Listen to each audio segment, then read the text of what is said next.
Ce matin, je veux parler de la foi triomphante. Amen. Qui est une foi éprouvée. Je ne parle pas de quelqu'un qui prie pour un sujet et puis il attend le résultat.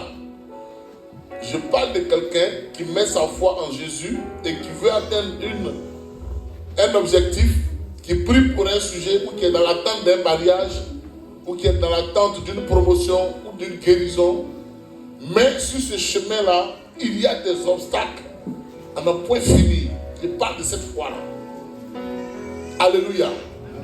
Une foi que tu vis avec des épreuves. Et rien de grand ne peut s'obtenir avec le Seigneur si ta foi n'est pas éprouvée.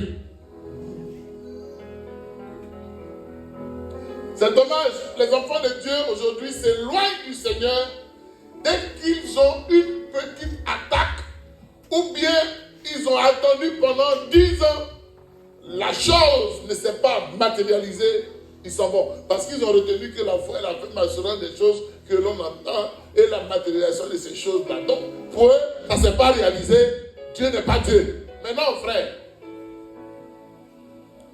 Les épreuves qui arrivent lors de ta marche avec le Seigneur dans la foi viennent pour perfectionner ta vie avec le Seigneur. Viens pour que Dieu aussi constate le niveau et la qualité de ta foi.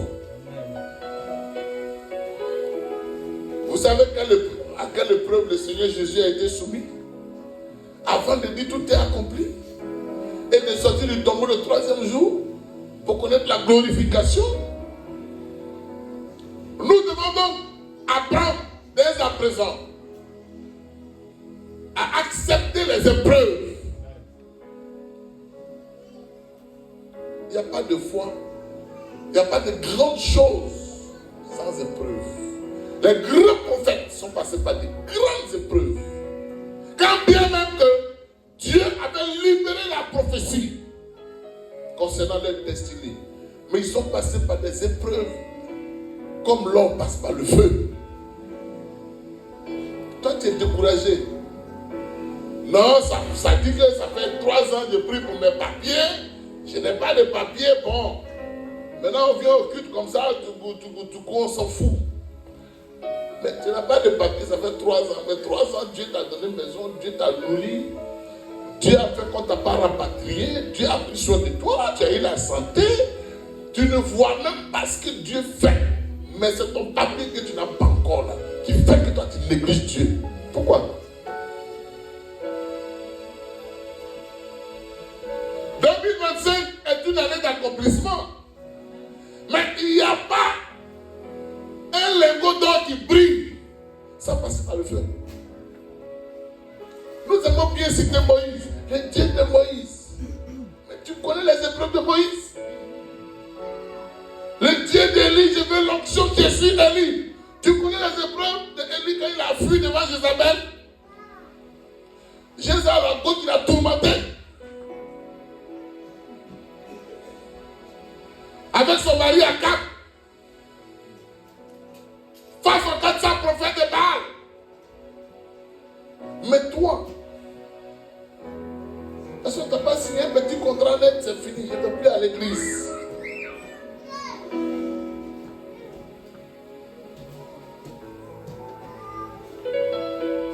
Alléluia. Donne-moi un amen. Amen. La foi triomphante est une foi qui est éprouvée, qui est remplie de preuves. Je vais dire à quelqu'un ce matin, si dans ta vie il y a beaucoup d'épreuves pendant que tu marches correctement avec le Seigneur, c'est que devant il y a une grande destinée.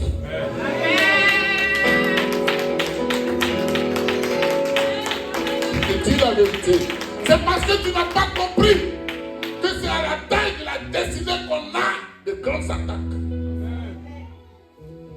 Joseph a été attaqué terriblement par ses frères consanguins. Ils ont même ça. la dimension de l'élévation. Quand tu n'es pas important, on ne t'attaque pas. J'ai dit, tu ne m'as pas compris. Quand tu n'es pas important, on ne t'attaque pas.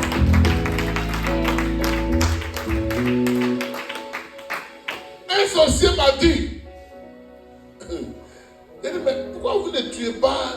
Il dit, mais quelle gloire allons-nous tirer du maître d'un pauvre? Vous entendez ça, bien-aimé? Il dit, quelle gloire et les sorciers vont-ils tirer de la mort d'un pauvre? Ils vont faire quelle cotisation? Ils vont boire quel whisky? Ils vont avoir quel pain? Qui va venir offrir des voitures? Il dit, mais un pauvre, c'est comme il est mort, il est pauvre, Jésus pauvre, et le Dieu fait quoi? Alléluia. Amen. Les épreuves sont à la dimension de ta destinée. Amen. Et quand tu les acceptes, tu vas au bout. À la fin, tu es un homme, une femme heureuse.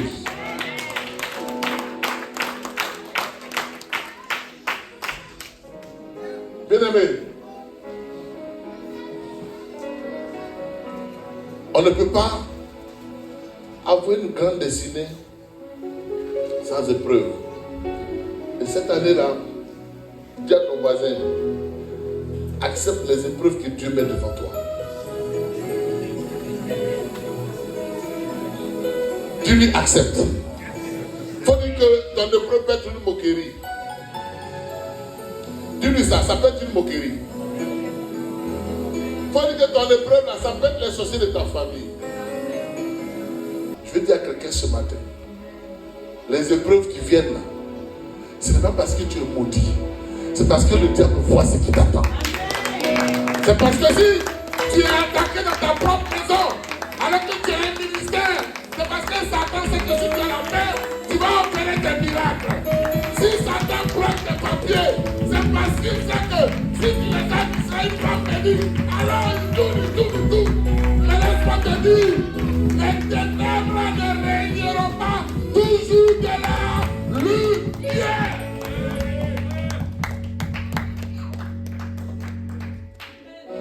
Depuis ce jour-là, ma fille Orlane, moi je sais que je suis important.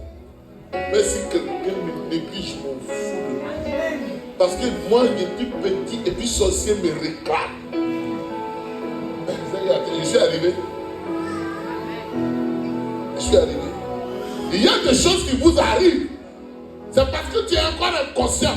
Il y a des épreuves qui arrivent, qui sont d'une taille mais incommensurable. Dieu veut que tu prennes conscience que tu es important. Tu n'as pas compris? Il y a des montagnes que Dieu met devant toi. Il veut que tu prennes conscience. Et Dieu aussi veut que tu arrives à grimper, à monter sur ces montagnes pour triompher de cette montagne. Frère, une fois que tu as triomphé des sorciers, tu as triomphé de la maladie, il y a quoi? Il n'y a plus rien devant toi. Tu vas avoir peur de quoi? Tu as triomphé de la mort. Tu vas avoir peur de quoi?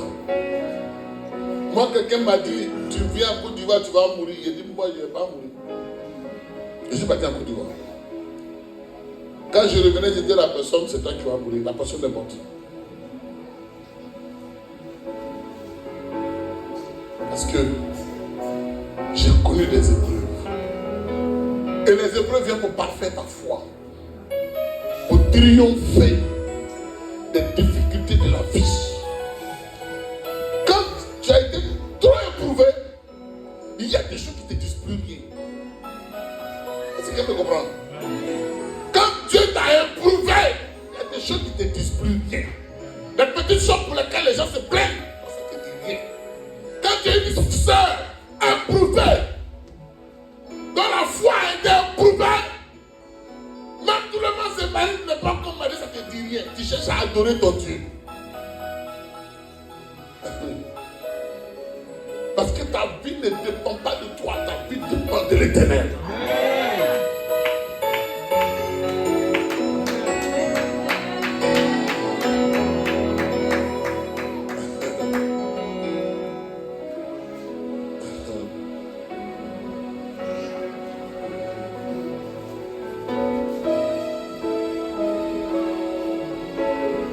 Nous, on a été éprouvés.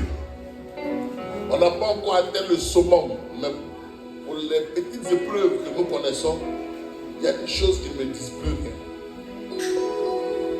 Je regarde simplement les choses comme ça. Et je vois qu'il y a la main de Dieu dedans. Alléluia. Bien-aimé, écoute ceci. 1 Pierre 1,7 dit quoi? Oui. Afin que l'épreuve de votre foi, afin que l'épreuve de votre foi, plus précieuse que l'or périssable, oui, en parenthèse, qui cependant est éprouvée par le feu, oui, ait pour résultat la louange, la gloire et l'honneur lorsque Jésus-Christ apparaîtra. ait pour résultat la louange, la gloire et l'honneur lorsque Jésus-Christ apparaîtra. Dans ce contexte précis, dans le 1 Pierre 1, Dieu parle du salut. Il est en train de dire que les épreuves auxquelles nous sommes confrontés, c'est plus précieux que l'or même qui est passé par le feu.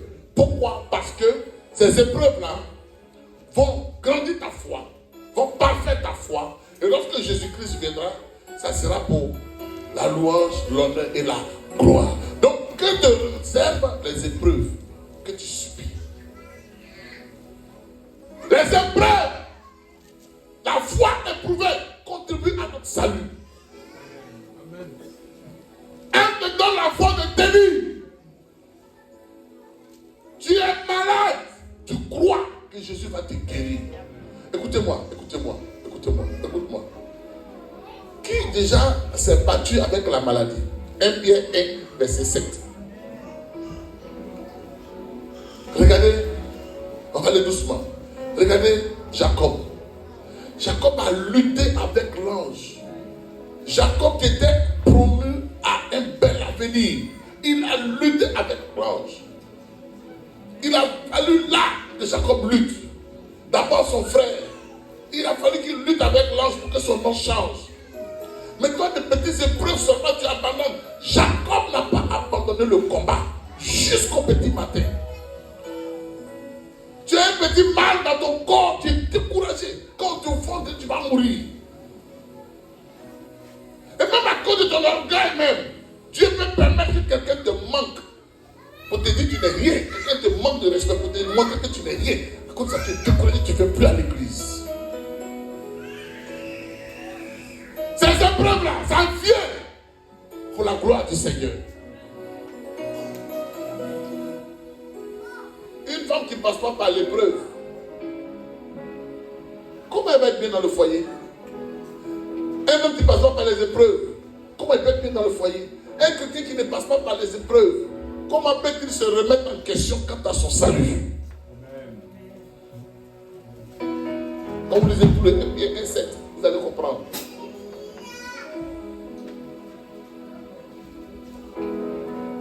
Le salut. Les hommes de Dieu ont été éprouvés. Moïse a été éprouvé. Moïse était contraint de tuer quelqu'un. Moïse, le prince, est devenu, de sa position de prince, il est devenu médrier. Après, il est devenu berger. Ça, ce sont des épreuves. Mais toi, Dieu te prend, Dieu va prendre ta broture sur t'évangéliste. Dieu va dire, quitte foncière. Allez, va, tu as fait le boulot de éboueur. On n'a pas de voiture à causer comme dans la Rachmani. Ça n'a pas venir à l'église encore. Pas de papa disant même. Depuis 23 ans en Côte d'Ivoire là. Est-ce que tu n'as pas sacrifié?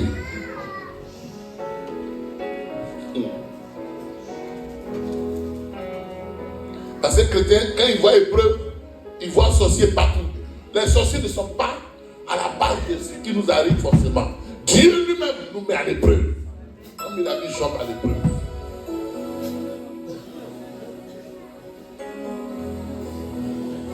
Que direz-vous donc? Sinon, que dirons-nous donc de l'apôtre Paul, cet homme dont le mouchoir, l'ombre ressuscitait les morts, qui avait une plaie. Il dit, j'ai consulté 3 Seigneur. Dieu lui a dit, ma grâce te suffit. Il a prié, l'homme qui est rempli d'onction. Il reçut de mort, mais il a une plaie qui sent sur lui. C'était son épreuve, ça. Pour que lui, il oublie que Dieu est Dieu. Et qu'il ne pense même pas que ce qu'il fait là, ça vient de lui. Il y a des choses que Dieu laisse dans notre vie exprès. Tu pries pour ce péché, mais ça ne va pas. Pour que devant Dieu, tu sois faible et que tu le cherches toujours. Parce que Dieu sait que s'il t'a débarrassé de tout, tu vas être orgueilleux. Dieu cherche une relation de père et de fils, mais une relation de dépendance où tu dépends du Père. Paul avait une plaie. Et Paul battait toujours devant la face de Dieu. Il y a des gens, Dieu même, il te protège, mais il ne chasse pas les sorciers. Parce qu'il sait que s'il a chassé, il ne va plus te voir. Mais il te protège toute la nuit, il dit allez-y. Et puis il vient toujours. On te dit, Seigneur, Seigneur, c'est ta protection. Parce qu'il sait que si les sorciers sont partis là, tu deviens la gâteau du coin.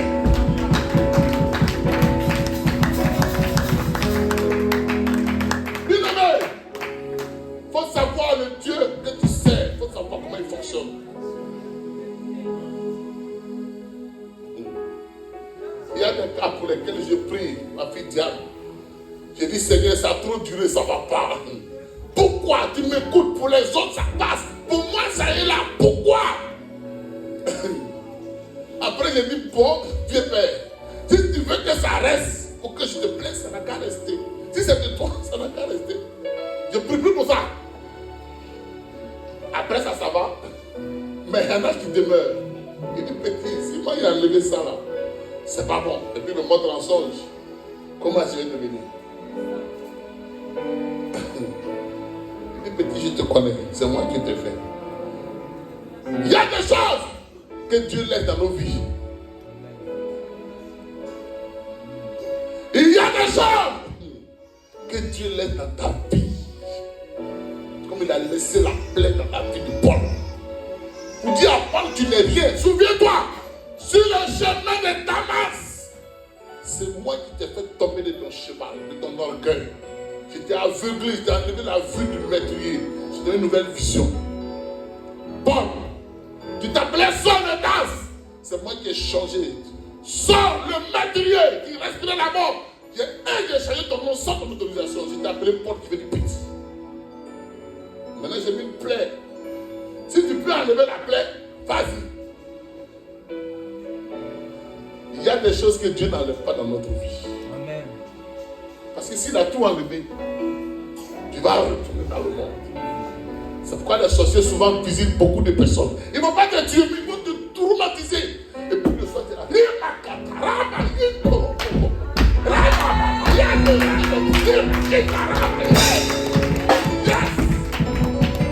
tu es content. Et voilà mon enfant.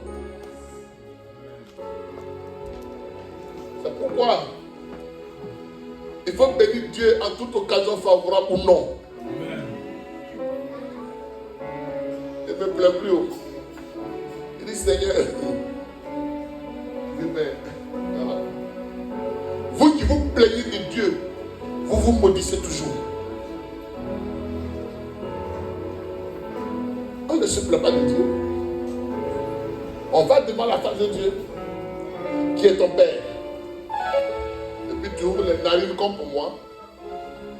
Tu respires. Et puis il dit, petit, tu respires, tu veux quoi? Alléluia. Lui, il a traîné son épreuve.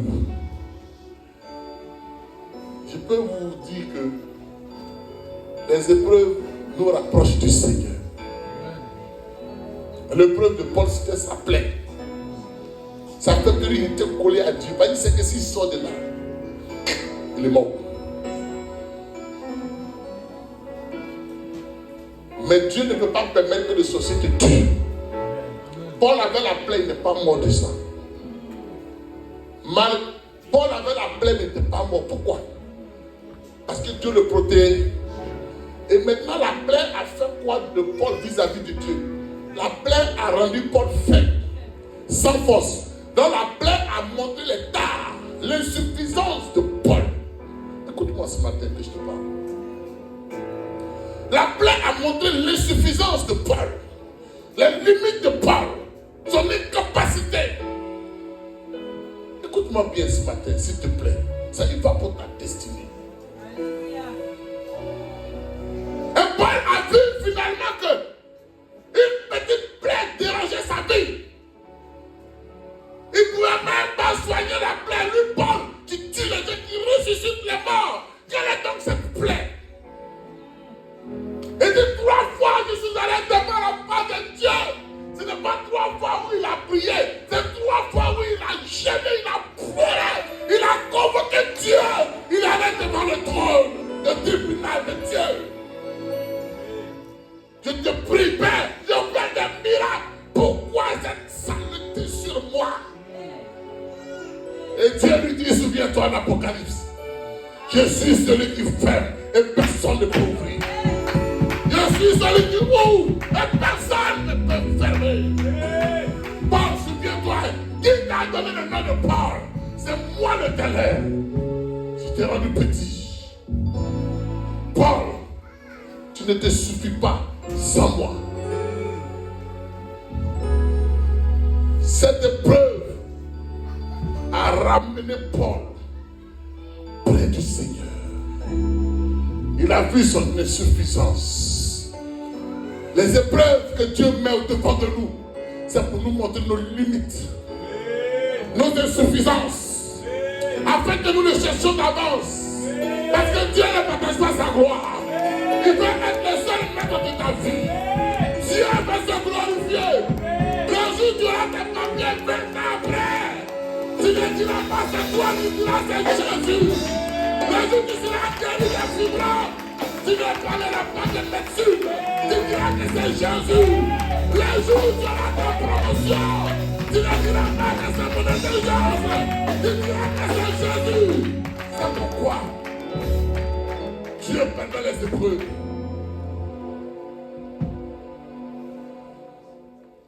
Bien-aimé, attention. Dieu fait ce qu'il veut. Dieu fait ce qu'il veut. Il dit dans Jacques 1,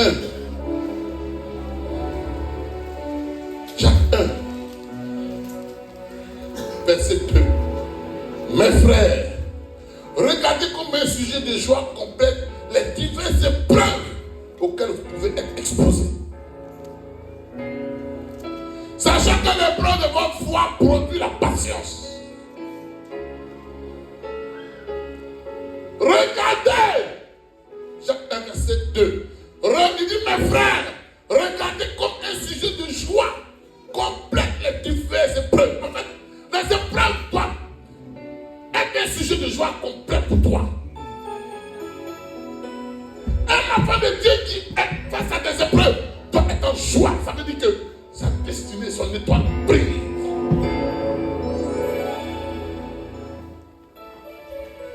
Et il n'y a pas que ça. Ça veut dire que tu vas chercher la voie de la prière. Tu vas chercher la voie de la connaissance de la parole. Tu vas chercher les dons spirituels. Tu vas aimer les jeunes. Et tu vas commencer à grandir dans la foi.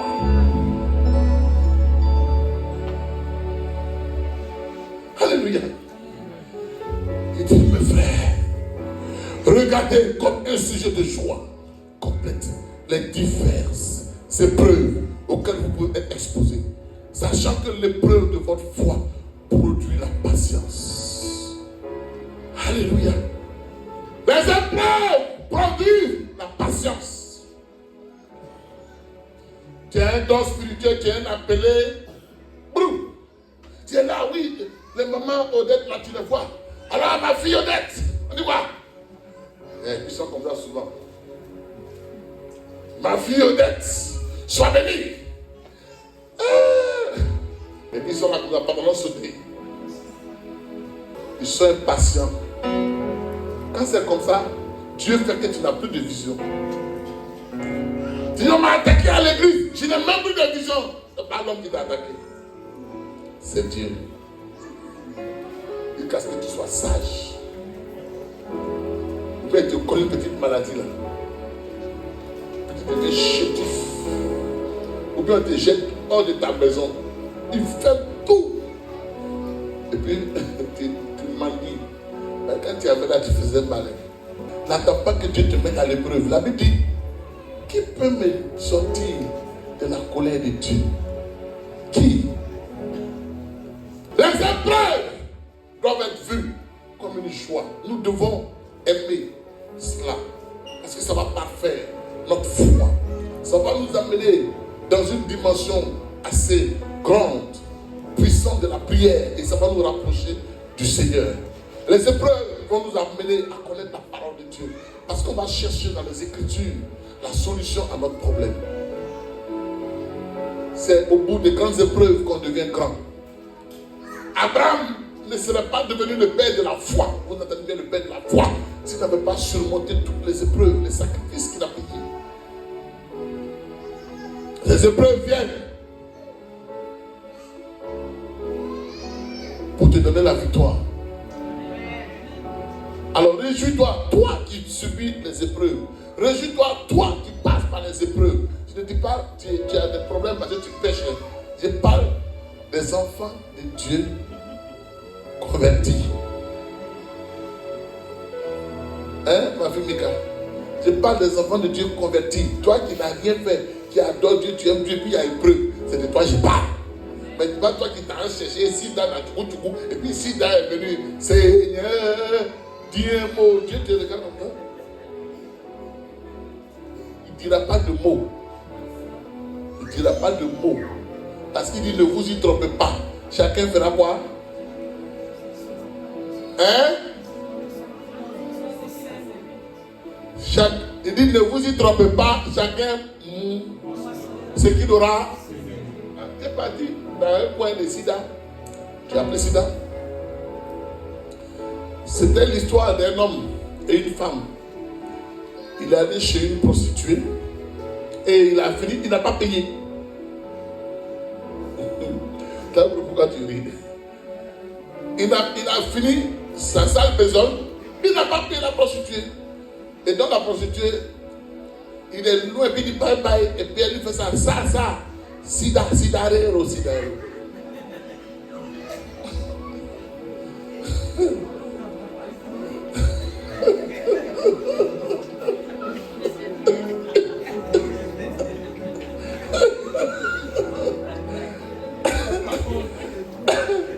Il a fui. Elle dit l'argent. Dinero. Il dit, moi, pas dinero. Et elle lui dit, ça, sidarero. C'est fini. Il a pris l'argent quand même, il vient, fini. Toi, gardez l'argent. Ça, sidarero. Ça va dire dans la carte de son comme.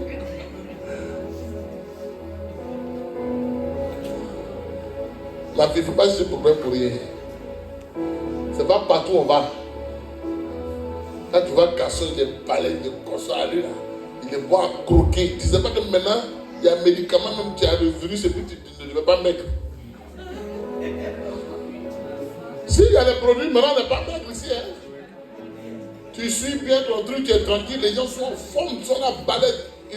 Ils vont en salle de gym, ils sont là, costauds, bien. Puis tu fais plus de ça, tu vas fini.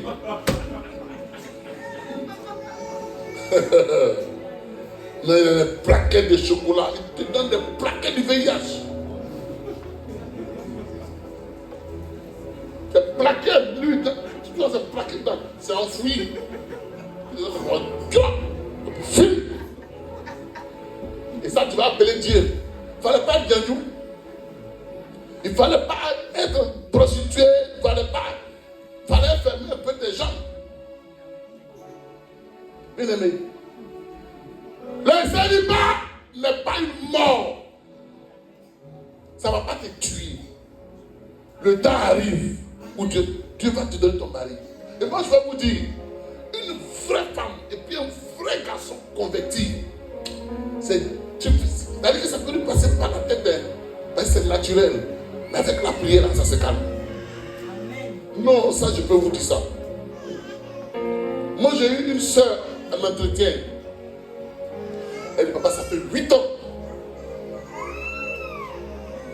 Garçon, je ne connais pas. Je lui ai dit bravo. Toi, on va donner un trophée. Elle dit, mais 2 jours là, il ne sait pas s'il peut avoir un trophée. Et ça tourne. Il dit à cela, tu as dit frère. C'est une preuve. Prends 3 jours de jeûne. Dis à Dieu de t'enlever toute envie. Elle n'est pas ici, elle est chez le vieux là-bas. De t'enlever toute envie. Après, je ferai le point au vieux. Et puis, il n'a qu'à te donner un nom.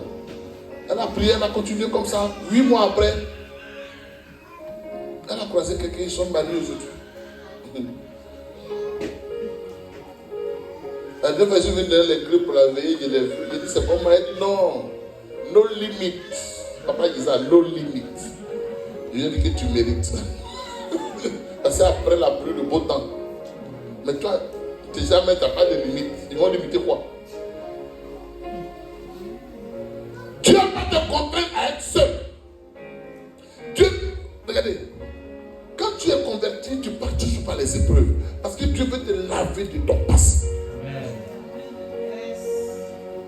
Donc Dieu me permet qu'aucun garçon ne te salue. Si tu étais un don jouant dans le monde, là, Dieu permet qu'aucune femme même ne t'aime. Tu te dis, mais Dieu me dit ça caca ou bien. Mais Dieu est en train de te nettoyer. Pour te positionner parce que Dieu ne bâtit pas sur des anciennes ruines. Et ne partage pas sa gloire.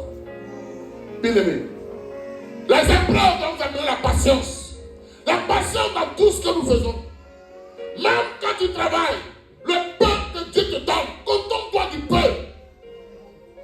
Mais déjà, on n'a jamais eu de problème d'argent. Donc, il ne faut pas attendre que Dieu lui-même te mette à l'épreuve. Job.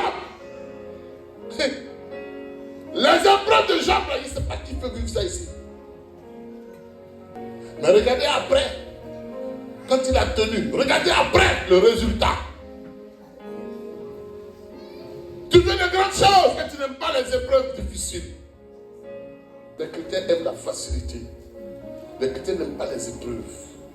Ils n'aiment pas perdre. Un chrétien doit apprendre à perdre et il doit apprendre à gagner. Il y a des choses où Dieu te les enlève parce qu'il pense que ce n'est plus le temps. Il y a des choses où Dieu te les arrache parce qu'il sait que ce n'est plus le temps. Ce n'est plus ça, c'est passé. Tu dois avancer. C'est comme ça que Dieu a arraché la royauté à Moïse. Il a vu Moïse, il était à l'aise. Il dit, bon Moïse, c'est bon, c'est fini. Maintenant tu seras un meurtrier. Tu vas vagabonder dans le désert. 40 ans derrière les moutons, odeur de moutons, ce qu'il n'a jamais fait. Mais quand Moïse est revenu, c'est qui était le commandant en chef? Même Pharaon lui était soumis. Tu veux que l'ennemi te soit soumis, il faut que tu sois habitué aux grandes épreuves. Si tu n'as pas eu de grandes épreuves, aucun démon ne te sera soumis. C'est pas possible. Mais Satan te connaît. Satan te connaît, il sait que tu sors d'ici même là. Ou bien pendant ce message même, tu as de le murmurer. Les épreuves qui nous diminuent, il était diminué. Les épreuves qui éloignent les parents, il était seul. Il n'avait aucun parent. Il dit, il n'a personne pour le jeter dedans. Les grandes épreuves éloignent les parents, éloignent les amis. Oh. Les grandes épreuves éloignent les amis. Quand tu vois que tes amis commencent à te quitter, parce que tu es dans une situation bénie de ténèbres.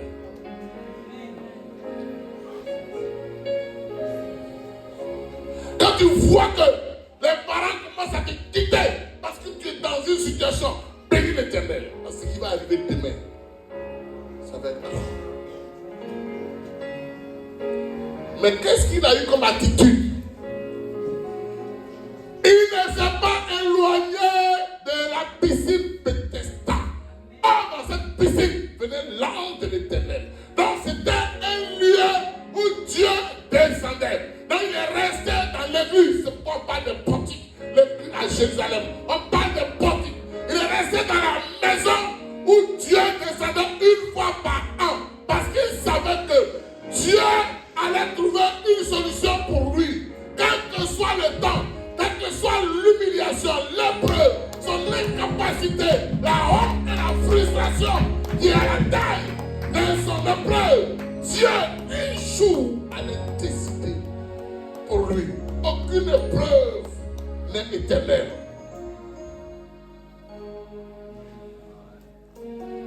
Aucune épreuve n'est éternelle. Dieu, il a attendu Dieu. Et regardez, pour lui, il ne s'est pas passé de la même manière que les autres. Il a dit, pour lui, sa guérison ne s'est pas produite comme les autres guérisons.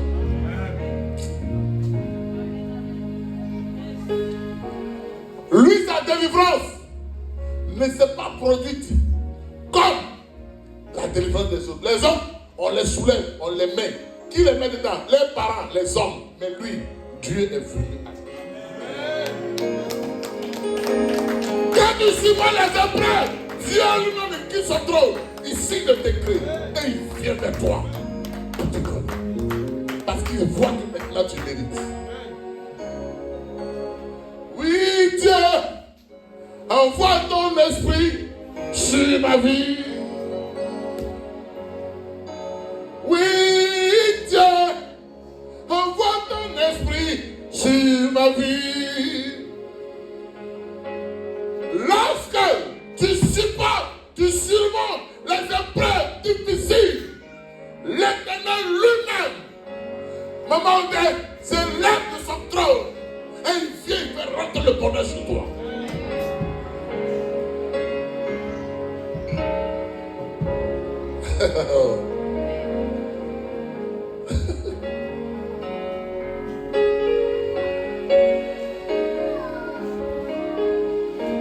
Lorsque Ruth a traversé toutes ces épreuves, son mari était mort, le veuvage et tout, elle est restée attachée. Elle est partie, elle a suivi Naomi. Dieu lui-même dans la peau de qui? De Boaz en a fait son épouse. Elle est devenue l'arrière-grand-mère du Seigneur Jésus. Quand tu traverses comme épreuve, toi, qu'est-ce que tu as accepté comme épreuve et puis tu te plains? La personne ne vient pas à toi parce que tu n'as pas encore atteint la maturité. L'épreuve apporte la maturité. Regardez Joseph, il était en prison. C'était la prison qui a créé la situation pour qu'il vienne être premier ministre. Mon fils, tu peux avoir une épreuve, être confronté à une épreuve. Ça peut être la maladie. Mais n'oublie jamais. C'est maintenant que ton histoire va commencer. C'est après les épreuves que l'histoire commence. Vous comprenez ça? Il ne faut jamais oublier la prophétie qui est sur ta vie. Parce que tu es malade, parce que tu es à l'hôpital, parce que tu n'as rien, parce que tu dors dehors. Non, non, non, non, non, non, non, non, non, non, non, non. Parce que tu es en prison. Non, non, non, non, non. C'est de la prison que Joseph est devenu premier ministre. La plus grande erreur d'un enfant de Dieu, c'est de mettre de côté la prophétie qui est sur sa vie à cause des épreuves. Il n'y a pas d'accomplissement des prophéties sans épreuve. Pourquoi? Parce que les épreuves te préparent à recevoir la bénédiction. Cette année, j'ai dit, c'est une année d'accomplissement. Mais tu verras l'accomplissement de ta énergie de ta prière. Si ainsi seulement, face aux épreuves, tu n'as pas ton plan. David, petit, derrière mouton, il vient. Premier obstacle, ses propres frères. Quelle honte. Qu'est-ce qu'on va donner à celui-là qui va tuer Goliath? Pasteur Thierry, ses frères disent, hey, retourne derrière le mouton. Bien aimé, quand Dieu t'appelle, les épreuves commencent dans la famille. Alléluia. Je dis, les épreuves commencent dans la famille. C'est dans la famille que les épreuves commencent. Dans la maison familiale. Ses frères lui ont dit, hey, si dans la maison, depuis que tu marches avec le Seigneur Jésus, si dans ta maison tu n'as pas eu de problème, c'est que tu n'as pas de Dieu. C'est dans ta maison, on va te fatiguer, te fatiguer jusqu'à toi-même là, tu te demandes même là, si vraiment tu entends Dieu. Parce qu'une fois que tu es en paix dans la maison, tu vas dérouler comme ça.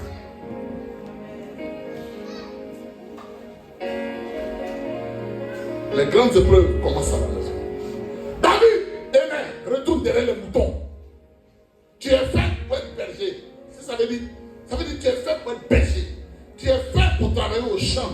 David, nous là, on est militaires. Nous là, le roi nous connaît, nous là. Il dit, va avec tes auteurs derrière les moutons là. Va mettre les gens ici. On cherche l'homme, toi si tu viens.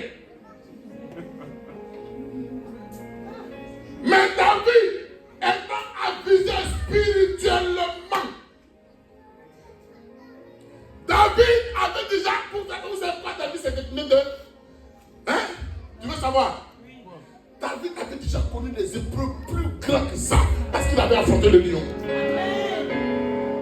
Il a affronté les lions, il a affronté les ours. Donc quand il regarde ses propres frères, avec un seul doigt, il peut les tuer.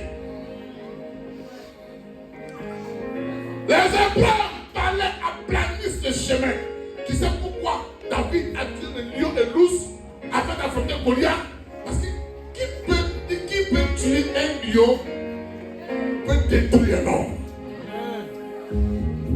L'homme fuit devant le lion. Mais moi je tue le lion.